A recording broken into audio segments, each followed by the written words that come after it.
जय हिंद दोस्तों। Exam dear में आप सभी का दिल खोल कर स्वागत है। तो दोस्तों, हम आपको डेली 20 क्वेश्चन बताते हैं पॉलिटी के। आज फिर 25 क्वेश्चन लेके आए हैं और उनमें से जितने भी विकल्प हैं उनके बारे में भी डिटेल से बताएंगे। तो दोस्तों ध्यान से पढ़ना, ये आपके एग्जाम बेस पे बहुत ही अच्छे क्वेश्चन हैं और अच्छे अच्छे चुन के लाए हैं, जो पहले से ही कई बार पूछे जा चुके हैं और आगे भी आने की इनकी संभावना है। तो दोस्तों आज का पहला क्वेश्चन देखते हैं। पहला क्वेश्चन क्या है, इनमें से कौन सा एक सुमेलित नहीं है। इनमें से जो नीचे चार विकल्प दिए हैं इन्हीं में से एक सुमेलित नहीं है। तो देखिए, पहला विकल्प जो दिया है गृह मंत्री। गृह मंत्री जो है, गृह मंत्री सरदार पटेल। सरदार पटेल थे, ये गृह मंत्री थे। वर्तमान में जो संविधान सभा बनाई गई थी उसमें गृह मंत्री थे सरदार पटेल। कौन? सरदार पटेल। तो ये तो सही है, लेकिन हमसे क्या पूछा है? हमसे पूछा है जो विकल्प सही नहीं है। अगला जो दिया है, अगला दिया है रेल मंत्री अरोड़ा आसफ अली। तो रेल मंत्री भी अरोड़ा आसफ अली ही थे। संविधान सभा ने जो बनाया था उसमें रेल मंत्री अरोड़ा आसफ अली ही थे। अगला दिया है रक्षा मंत्री। रक्षा मंत्री राजेंद्र प्रसाद। तो रक्षा मंत्री जो राजेंद्र प्रसाद नहीं थे, राजेंद्र प्रसाद जो थे ये रक्षा मंत्री नहीं थे, बल्कि रक्षा मंत्री कौन थे? रक्षा मंत्री थे बलदेव सिंह। बलदेव सिंह। और तो यही विकल्प हमारा सही हो जाएगा, क्योंकि हमसे पूछा है कि जो सुमेलित नहीं है। उद्योग मंत्री जान मथाई ही उद्योग मंत्री थे। यहाँ पे जन मथाई लिख गया, लेकिन जान मथाई होता है। जान मथाई थे, ये उद्योग मंत्री थे। आते हैं अगले सवाल पे। अगला सवाल देखिए, संविधान सभा में निर्वाचन के समय कुल कितने सदस्य थे? संविधान सभा में निर्वाचन के समय कुल कितने सदस्य थे? जब निर्वाचन हुआ था उस समय संविधान सभा में टोटल कितने सदस्य थे?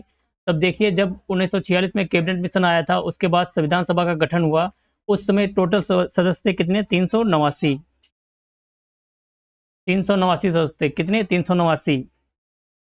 लेकिन बाद में क्या होता है, बाद में पाकिस्तान का बंटवारा हो जाता है 14 अगस्त 1947 को। जब इसका बंटवारा हो जाता है तो पाकिस्तान के क्षेत्र में जो पूर्वी पाकिस्तान और वो पश्चिमी पाकिस्तान, दोनों पाकिस्तान का मिला के इसमें से कुछ सीटें घट जाती हैं, कुछ सदस्य हट जाते हैं जो पाकिस्तान के एरिया में चले जाते हैं।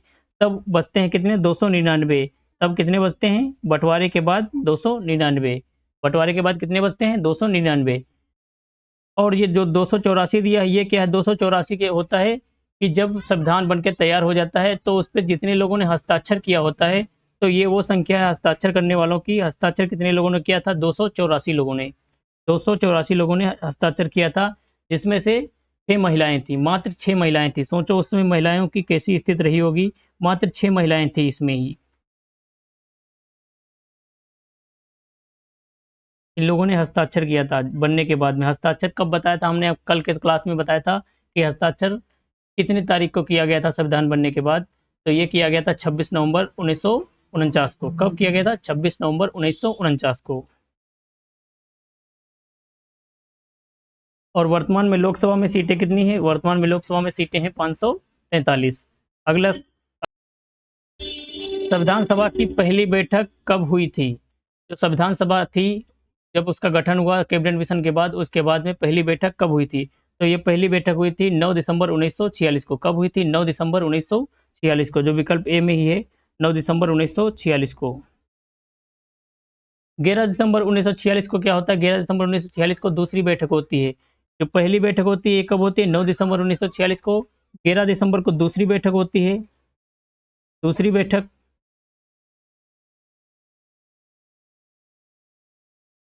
पहली बैठक जो 9 दिसंबर होती है उसमें अप्रत्यक्ष तरीके से एक उसका अध्यक्ष बनाया जाता है। उनका नाम क्या होता है? जो अप्रत्यक्ष तरीके से बनते हैं, यानी कि अस्थायी रूप से, वो होते हैं कौन? वो होते हैं सच्चिदानंद सिन्हा। सच्चिदानंद सच्चिदानंद सिन्हा।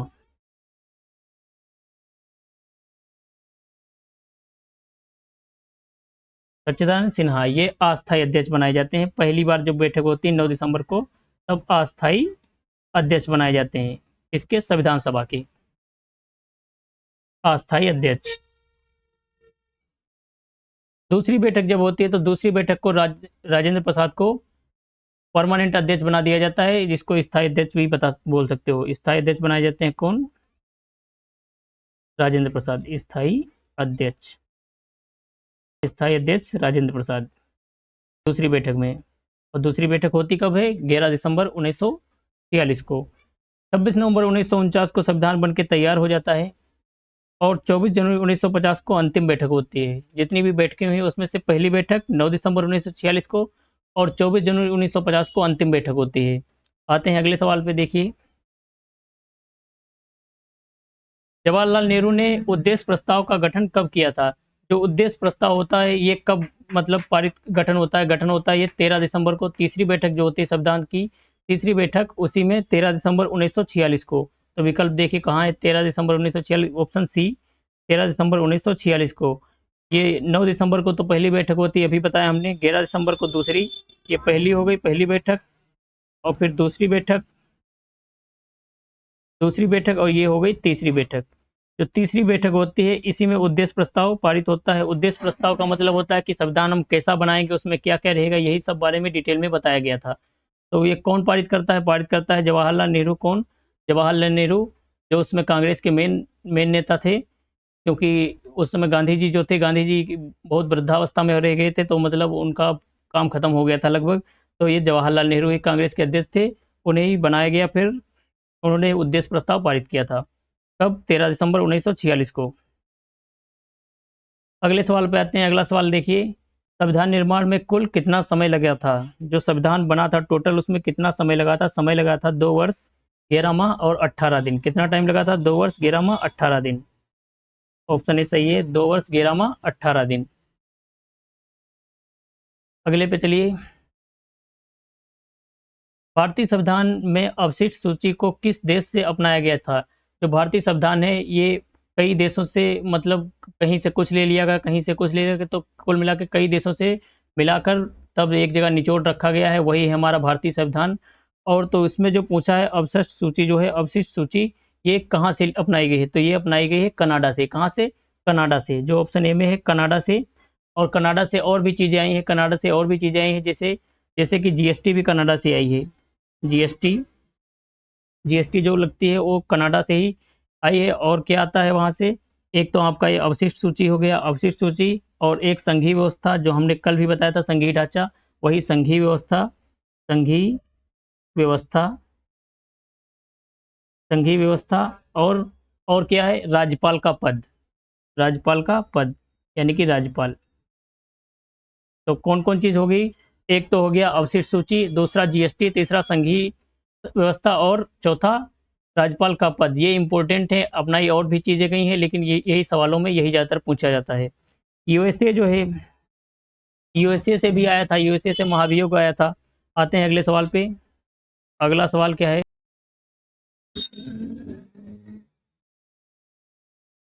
चलते हैं अगले सवाल पे। अगला सवाल देखिए। अगला सवाल 8 नंबर क्वेश्चन। भारतीय संविधान में उपराष्ट्रपति का पद कहाँ से लाया गया था? जो उपराष्ट्रपति का पद ये पूछ रहा हमसे कहाँ से लाया गया था। देखो राज्यपाल का तो कनाडा से अभी हमने बताया, और जो उपराष्ट्रपति का पद है ये लाया गया था कहाँ से? यूएसए से। यूएसए से लाया गया था। कहाँ से? यूएसए, अमेरिका से।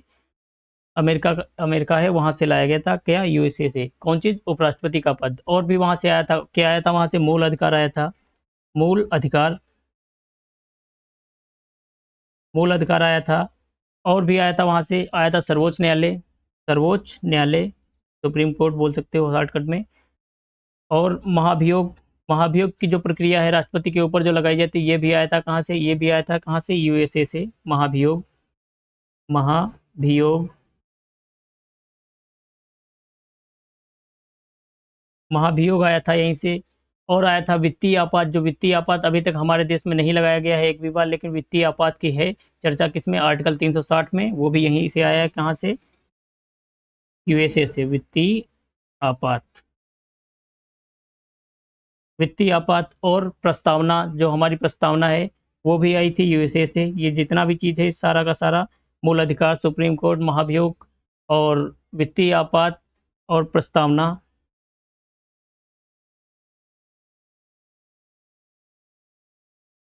प्रस्तावना, ये कहाँ से आया है? ये आया है यूएसए से।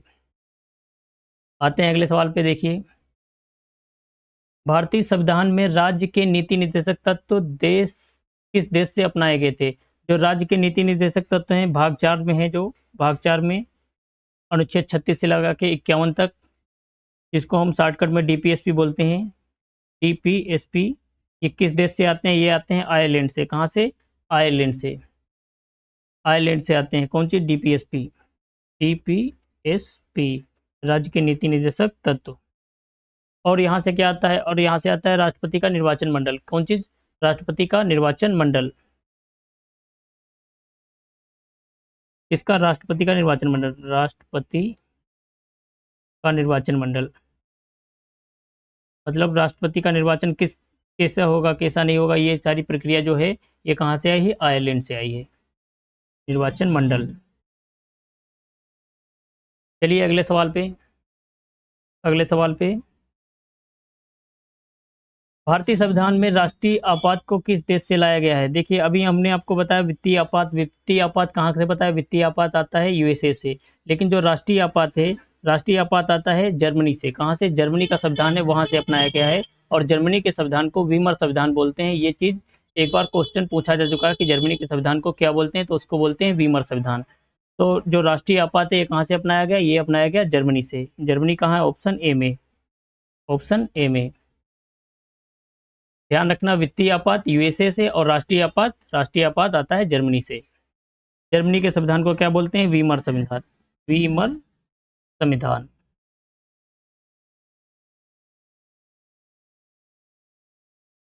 चलिए अगले सवाल पे।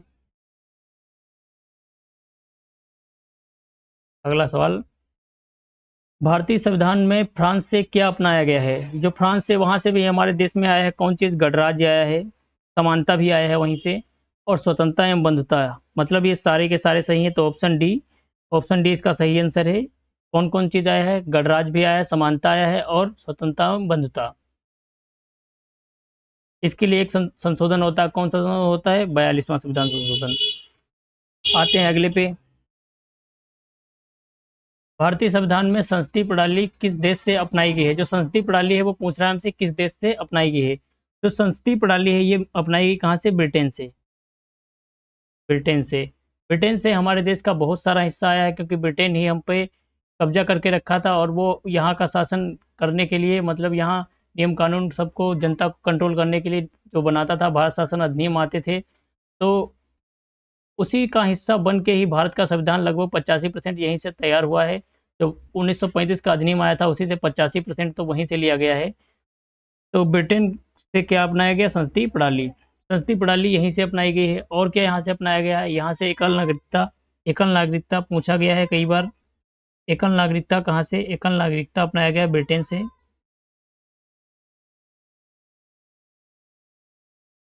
एकल नागरिकता कहाँ से अपनाया गया है? ब्रिटेन से। और क्या यहाँ से अपनाया गया है? मंत्रिमंडल। मंत्रिमंडल। मंत्रिमंडल। कैसे मंत्रिमंडल का गठन होगा, कैसे इसका विघटन होगा, और प्राइम मिनिस्टर का पद भी यहीं से लिया गया है। पीएम का पद भी यहीं से लिया गया है। संसद की सर्वोच्चता रहेगी, और कार्यपालिका का औपचारिक जो राष्ट्रपति होता है ये विधि भी वहीं से ली गई, क्योंकि वहाँ पे औपचारिक तौर पे ब्रिटेन का राजा रहता है, राजा या रानी, जो भी आप बोलो, महारानी। उसी प्रकार से हमारे देश में राष्ट्रपति रहता है। आते हैं अगले सवाल पे। देखिए अगला सवाल, राज्यसभा के सदस्यों की निर्वाचन पद्धति किस देश से अपनाई गई है? जो राज्यसभा के सदस्य होते हैं, इनकी जो निर्वाचन पद्धति होती है ये किस देश से अपनाई गई, यही हमसे पूछ रहा है। तो राज्यसभा के सदस्यों की जो होती है ये अपनाई गई थी कहाँ से? साउथ अफ्रीका से। कहाँ से? साउथ अफ्रीका से। और साउथ अफ्रीका से बहुत बार पूछा जा चुका है। कौन चीज अपनाया गया है? संविधान संशोधन। जो संविधान संशोधन की विधि है वो भी साउथ अफ्रीका से ही अपनाई गई। कौन चीज? संविधान संशोधन। संविधान संशोधन। संविधान संशोधन की विधि कहाँ से अपनाई गई है? साउथ अफ्रीका से ही अपनाई गई है। अनुच्छेद कौन सा है? अनुच्छेद 368। अनुच्छेद 368। चलिए अगले सवाल पे। अगला सवाल देखिए, भारतीय संविधान में रूस सोवियत संघ से क्या अपनाया गया है? पूछ रहा है हमसे रूस से कौन कौन चीज आया है। तो देखिए रूस से आता कौन चीज है? मौलिक कर्तव्य। मौलिक कर्तव्य जो है ये भी रूस से ही आते हैं। कहाँ से? मौलिक कर्तव्य रूस से आते हैं। पंचवर्षीय योजना। पंचवर्षीय योजना भी यहीं से अपनाई गई है, रूस से ही पंचवर्षीय योजना आती है। रूस से क्या आता है? पंचवर्षीय योजना भी आती है। प्रस्तावना में सामाजिक, आर्थिक एवं राजनीतिक न्याय, ये तीनों प्रकार के न्याय जो हमारी प्रस्तावना में है, ये भी सवाल आ चुका है कि मतलब प्रस्तावना में कितने प्रकार के न्याय की चर्चा है। तो हमको ध्यान रखना कौन कौन सा न्याय है। सामाजिक है, आर्थिक है, और राजनीतिक। सामाजिक, आर्थिक और राजनीतिक न्याय। ये भी कहाँ से लाया गया है? ये लाया गया है रूस से। तो विकल्प इसका डी सही हो जाएगा, क्योंकि इस तीन जो विकल्प दिए हैं तीनों के तीनों सोवियत रूस से ही अपनाए गए हैं। आते हैं अगले सवाल पे। अगला सवाल जो है, भारतीय संविधान में प्रस्तावना की भाषा किस देश से ली गई है? जो भारतीय संविधान है इसमें प्रस्तावना की भाषा, देखो प्रस्तावना कहाँ से ली गई है? प्रस्तावना तो ली गई है यूएसए से। कहाँ से हमने बताया था अभी?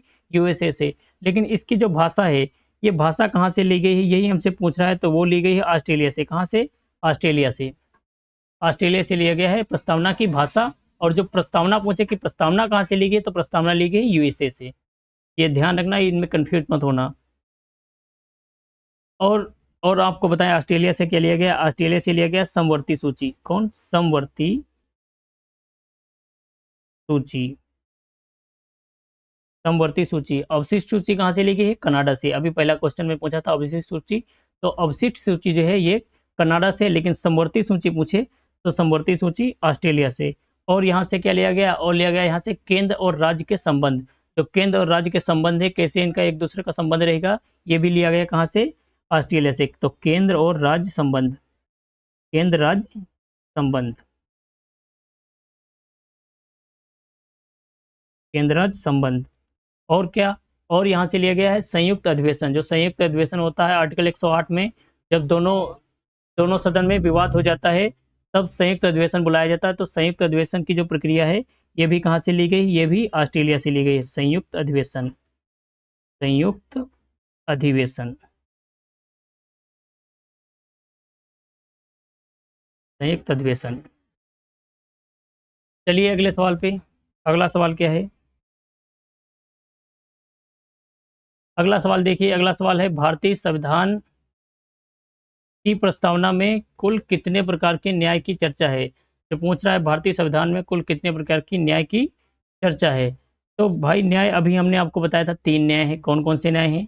एक तो हो गया सामाजिक, एक हो गया आर्थिक और एक राजनीतिक। तो टोटल कितने प्रकार के न्याय हैं? तीन प्रकार के। कौन कौन से? सामाजिक, आर्थिक और राजनीतिक। सामाजिक, सामाजिक, आर्थिक और राजनीतिक। आर्थिक और राजनीतिक,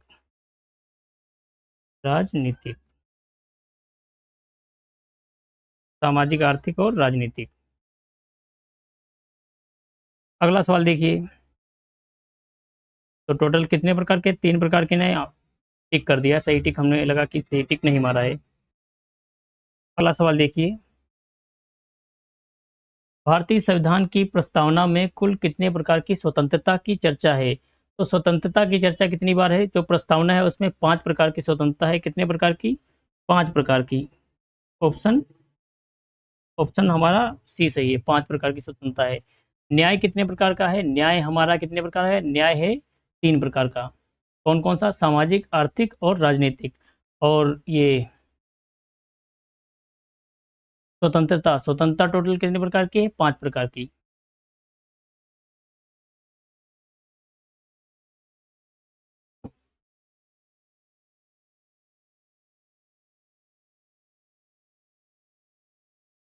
तो 3 प्रकार क्या हो गया? 3 प्रकार का हो गया न्याय।